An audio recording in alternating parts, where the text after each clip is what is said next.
Welcome back to the deep dive. Before we even touch today's material, and honestly, you are definitely going to want to hear every single second of this, I need you to do something for me right now. Yeah, hit the button. Exactly. Hit that like button and subscribe to the show. We are trying to pierce the algorithm here, you know? Right. The content we're covering today is, well, it's exactly the kind of stuff that gets buried or throttled by the powers that be. So help us out, help the truth get out, and lock in your subscription. Absolutely. The algorithm loves a smooth, compliant ride. But today's topic, it is nothing but friction. Yeah. But it's necessary friction. That is the understatement of the year.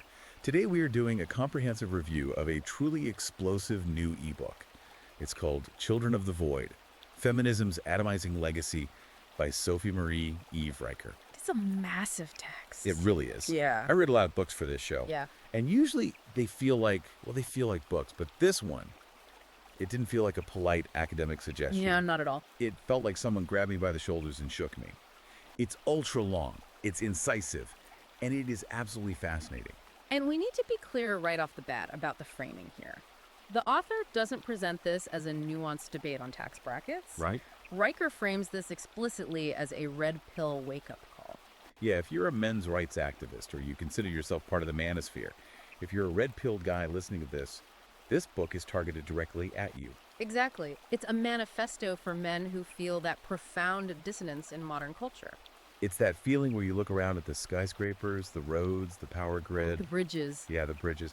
You know men built this infrastructure. You know men keep the lights on. But the narrative you're fed 24/7 is that your very nature is toxic. And the core argument Riker makes is that this dissonance isn't accidental.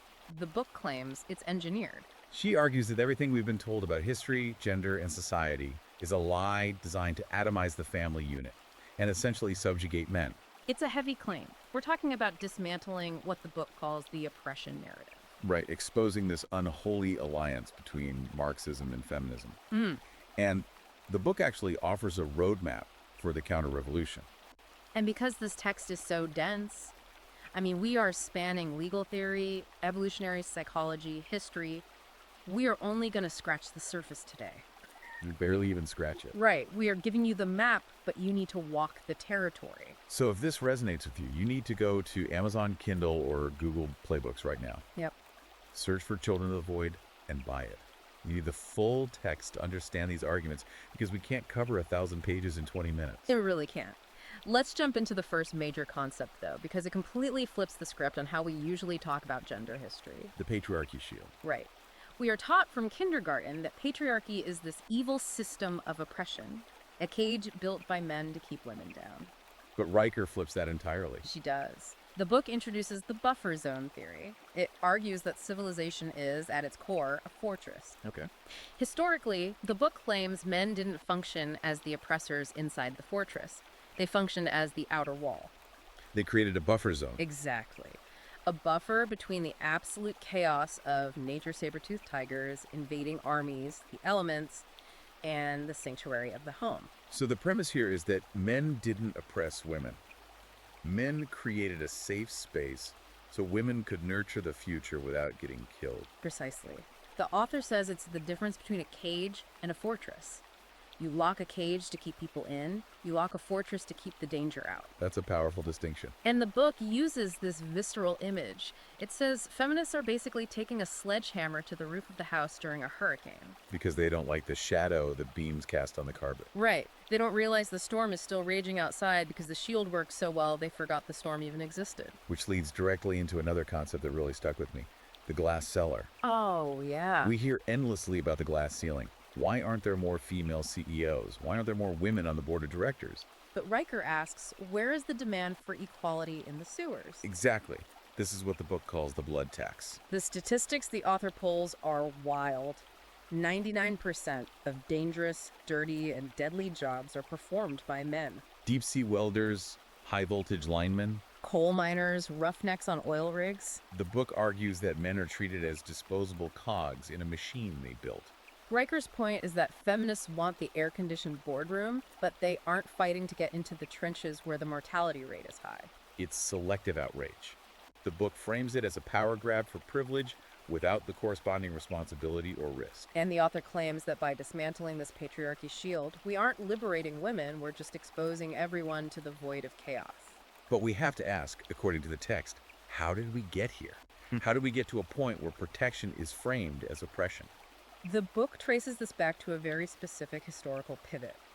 Understanding the history of our institutions before they were captured is crucial to the author's point. Right, before the capture by feminists and Marxists. She calls it the unholy alliance, the merger of Marxism and feminism.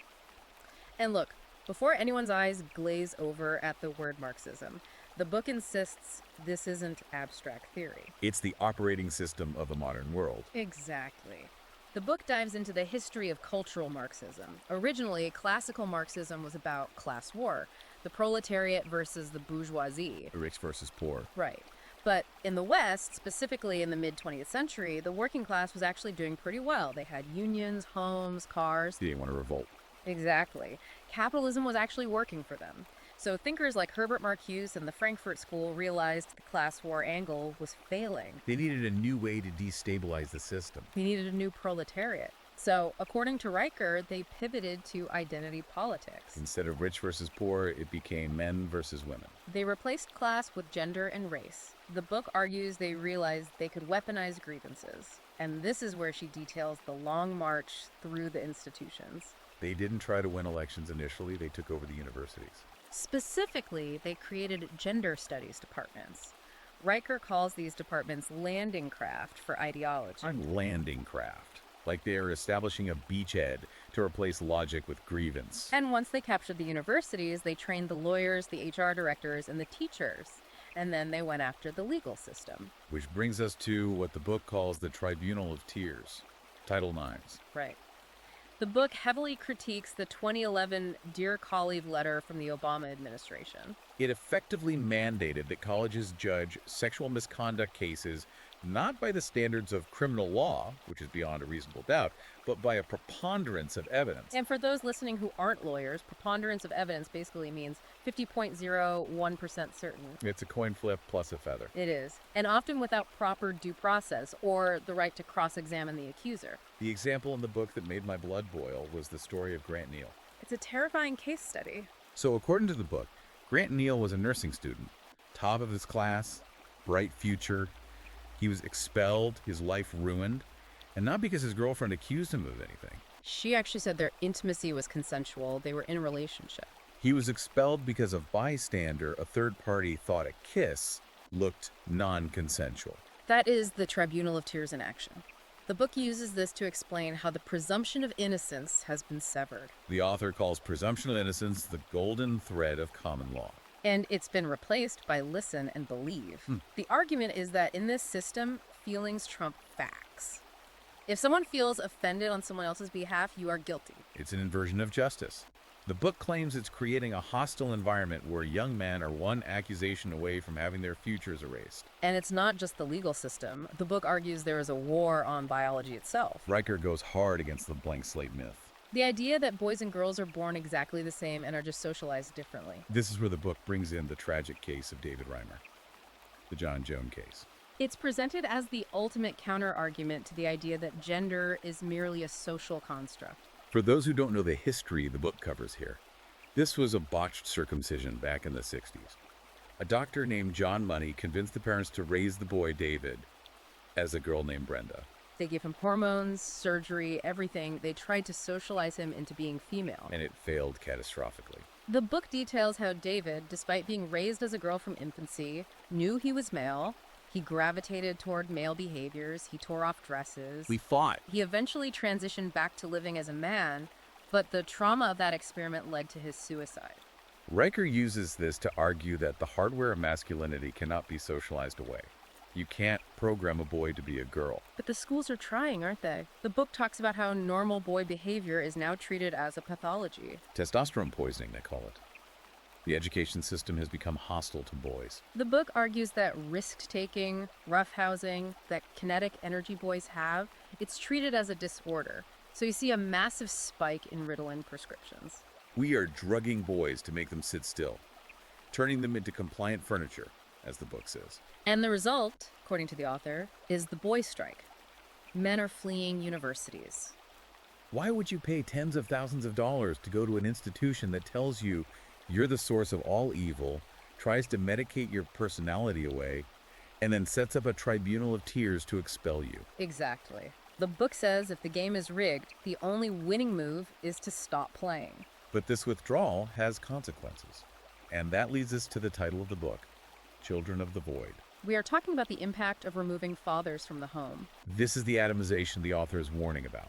When you break the family unit, you are left with isolated individuals, atoms floating in a void. The stats cited in the book are staggering. 63% of youth suicides come from fatherless homes. 63%.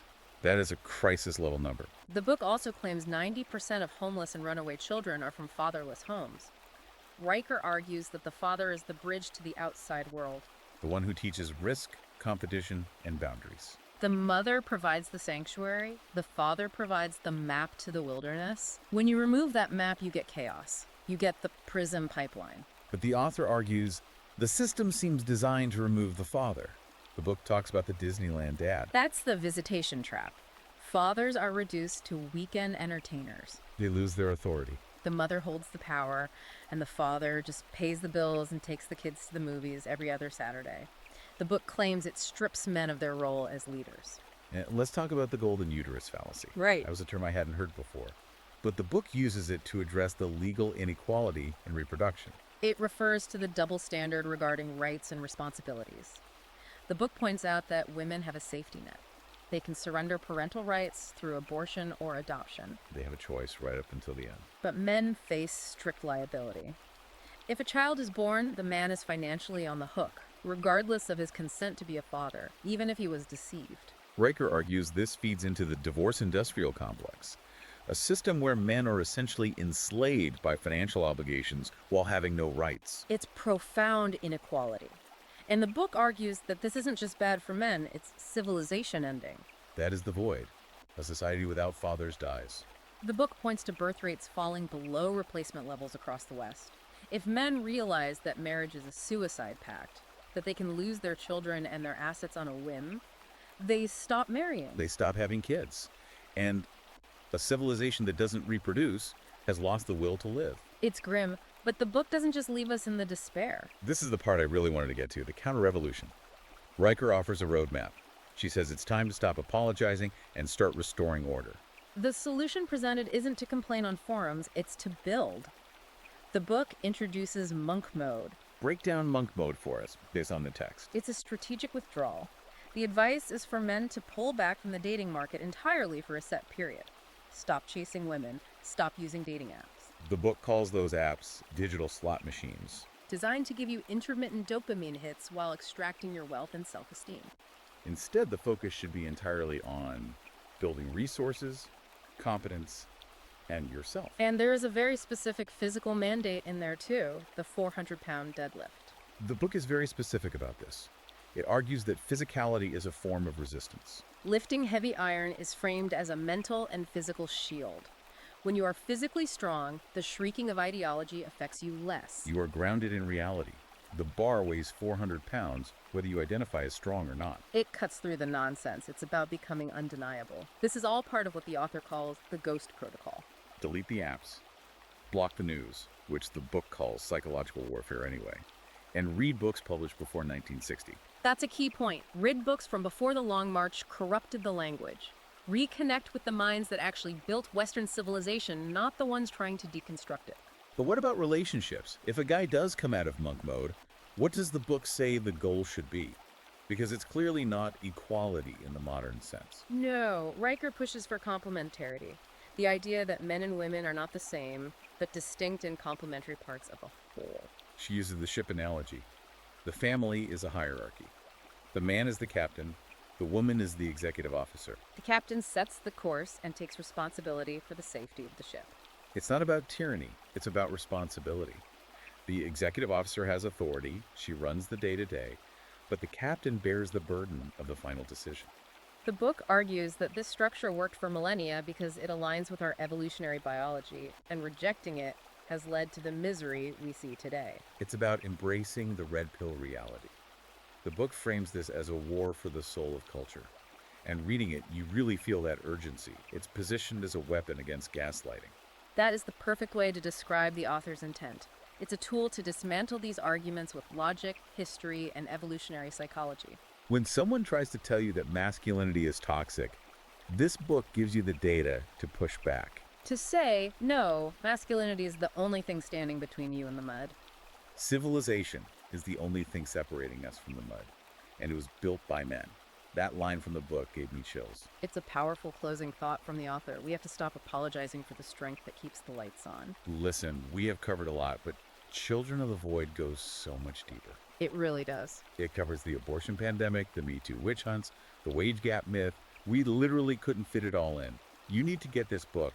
Go to Amazon Kindle, go to Google Play Books, and buy Children of the Void, Feminism's Atomizing Legacy. And if you want to stay plugged into this movement, you need to follow the author directly. Go to Substack and follow @ConradAnnRiker. That's @ConradAnnRiker on Substack. Join the community there. The book mentions that the manosphere is the last bastion of free speech, and that is where the conversation is happening. Absolutely. Do not let this information sit idle. Like and subscribe to this channel right now if you haven't already. Help us push this deep dive out to more men who need to hear it. The era of apology is over. It's time to reclaim the narrative. But before we go, I want to leave you with one final thought to mull over. We talked about men being treated as disposable cogs in the glass cellar, the guys in the trenches. Right. Well, what happens to the modern world when the men in that glass cellar actually decide to walk off the job completely? A general strike of the infrastructure builders, the power grid, the water, the roads. If the builders walk away, the void doesn't just claim the family, it claims everything. Something to think about. Thanks for listening to The Deep Dive. Go buy the book on Amazon Kindle or Google Play Books, hit the gym, and we'll see you on the next one.